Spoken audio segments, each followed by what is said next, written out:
యాస్టిస్ గా నేను అలాగే మాట్లాడచ్చు. మీరేం పీకుతున్నారు, మీ నాయకుడు ఏం పీకుతున్నారని నేను అడుగుతున్నా. ఇప్పుడు నువ్వు పీకే విషయం మాట్లాడుతున్నాను. అదే ఆ పీకుడు మాట్లాడకండి మీరు ఇంకోసారి.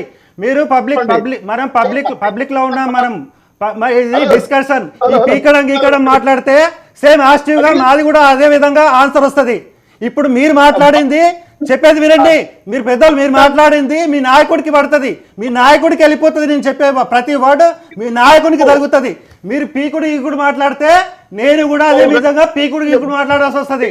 మీరు మర్యాదగా మాట్లాడితే నేను మర్యాదగా మాట్లాడతా. మీరు కరెక్ట్ గా సమాధానం ఇస్తే నేను కరెక్ట్ గా సమాధానం ఇస్తా. మీరు కరెక్ట్ గా క్వశ్చన్ వేస్తే నేను కరెక్ట్ గా క్వశ్చన్ ఇస్తా.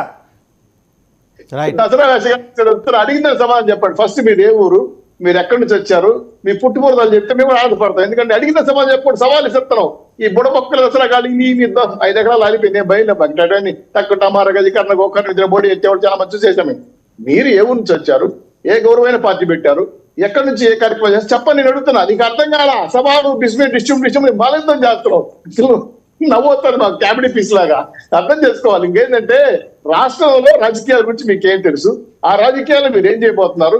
ఫలానా తెలుగుదేశం పార్టీ తరఫున మీరు చేయకపోయినా మేము ఇది చేస్తాం. మీ తెలుగుదేశం పార్టీ ఏం చేస్తుందో రాష్ట్ర ప్రజలు చెప్తారు, జనం చెప్తారు. రేపు ఎలక్షన్ లో మీరు తెలుసుకుంటాం. మీరు కొత్తగా వచ్చారు. ఈ రోజు ప్లాట్ఫామ్